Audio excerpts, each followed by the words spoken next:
जय परनाम, जय राम गुरु। मैं अजय गोवर्टियन। तो जब आपके वचन सुने, प्रवचन सुने, तो काफ़ी प्रभावित हुआ। मैं उसी से प्रभावित होकर मैं आज यहाँ पे आया हूँ और काफ़ी अच्छा लगा आपके प्रवचन सुन के। और अभी मैं मेडिटेशन भी की, ध्यान किया, उससे भी काफ़ी कुछ सीखने को मिला कि जीवन में कम से कम 5 मिनट तो निकालनी चाहिए खुद के लिए।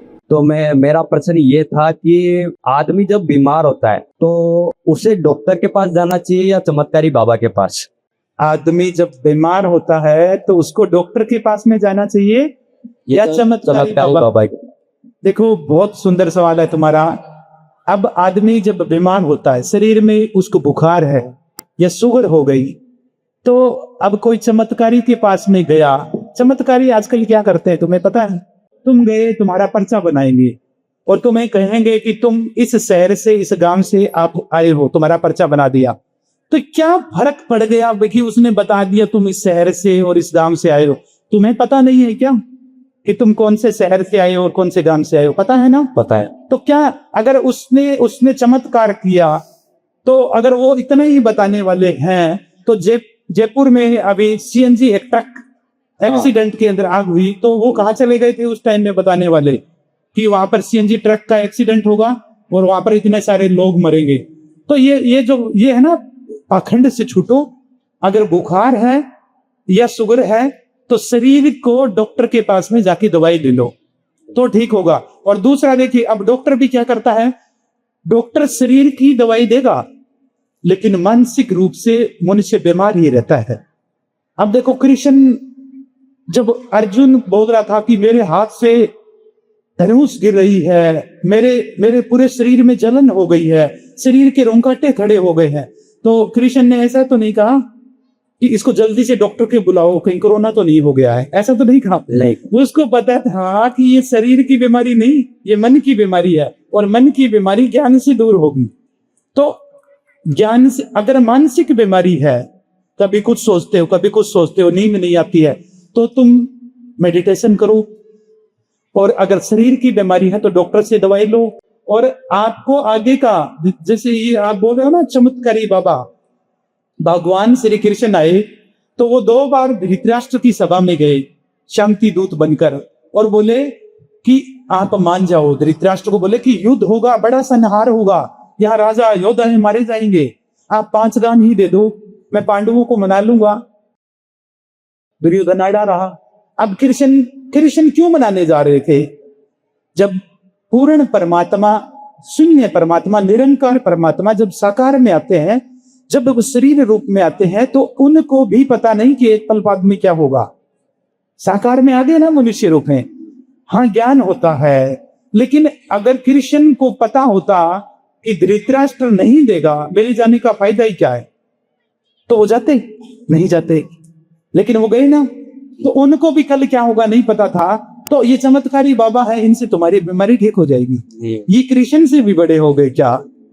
तो तुम देखो, मेडिटेशन करो, गीता पढ़ो, गीता अनोखा, ये इस गीता को तुम पढ़ना, अद्भुत ज्ञान है इसमें, विज्ञान है इसमें। गीता, मैं कहता हूं जिस घर में गीता नहीं है और नहीं पढ़ते हैं, वो बहुत पिछड़ जाएंगे आने वाले टाइम में। और आपको गीता पढ़नी चाहिए हर रोज और ध्यान लगाना चाहिए, और कोई शरीर में दिक्कत आई है तो डॉक्टर से दवाई लेनी चाहिए। धन्यवाद। बिल्कुल। एक छोटा सा प्रश्न था कि आदमी के अंदर मतलब मूड स्विंग्स आते हैं, जैसे कि एकदम से खुश, एकदम से गुस्सा, एकदम से मतलब चिड़चिड़ापन, शांत में चला गया, टेंशन में चला गया, क्या? तो उसका इलाज क्या है? मतलब देखिए, ये मन है ना, ये मन बहरूपिया है। शरीर मरता है तो मन बच जाता है। तो ये मन सुबह जिससे प्रेम करता है, शाम को घृणा करता है। सुबह जिसके लिए जान दे सकता है, शाम को उसी की जान ले सकता है। ये मन ले सकता है ना? ये मन तो पंछी भया, उड़ के चला आकाश। ये मन तो पंछी है, और इसके बकाया में अगर हम आएंगे, मन को अगर साधना है तो आत्मा से, शून्य से मन को साधो। आप अभ्यास करना शुरू कर दो। कभी आपको क्रोध आ रहा है, कभी चिड़चिड़ापन है, कभी कुछ हो रहा है, कभी कुछ हो रहा है, तो आप ध्यान लगाना शुरू करो। ध्यान क्या होता है? कुछ भी विचार नहीं सोचूंगा, बस एक जगह शून्य, सांस पर लगा लो। सांसें आ रही है, सांस से जा रही है। ध्यान नहीं लगे तो नहीं लगे, जब तुम सांसों को भूल जाओ, जब सांसों को भूल जाओ तो फिर एकदम याद आएगा कि ध्यान लगाना था, फिर सांसों को लगाओ, फिर भूल जाओगे, फिर लगाओ अभ्यास से। अच्छा एक बात बताओ, जब हम छोटे थे, जब हम खड़े हुए, चलने का प्रयास किया, फिर गिर गए, तो अब हम कहते हैं हम तो नहीं चल पाएंगे, हम तो गिर जाते हैं, तो हम आज घुटनों के बल चलते, रेंग के चलते। जी लेकिन गिरे उठे, गिरे उठे, गिरे उठे, आज तो हमें कोई हरा ही नहीं सकता, इतना दौड़ते हैं ना। अभ्यास जरूर। अभ्यास से, अभ्यास से तुम राजस्थान के हो, आज राजस्थानी बोलते हो। अगर तुम्हारा जन्म होता पंजाब में तो तुम पंजाबी बोलते, क्यों? क्योंकि तुम्हें वहां पर बचपन से तुम्हारे माता पिता तुम्हें पंजाबी सिखाते, तो वो अभ्यास से तुम पंजाबी बोलते। महाराष्ट्र में होते तो मराठा बोलते, तो अब या राजस्थान में हो तो टच तुम्हारा राजस्थानी है। अब मेरा भी लेजा राजस्थानी आ रहा ना, हाँ, हल्का आ रहा, हल्का हल्का टच आ रहा ना राजस्थानी, क्योंकि हम भी राजस्थान की बॉर्डर के ऊपर है। हमारा भी जो एरिया है, परवरिश हुई है मेरी, वो टच आ रहा है। अगर मैं बिहार में होता तो हिंदी बोलता तो बिहारी टच आ ही जाती। तो अभ्यास से हमने ये सब कुछ कर लिया है, तो अभ्यास से मन भी रुकेगा। अभ्यास करो आप ध्यान का। बिल्कुल, धन्यवाद। ओके।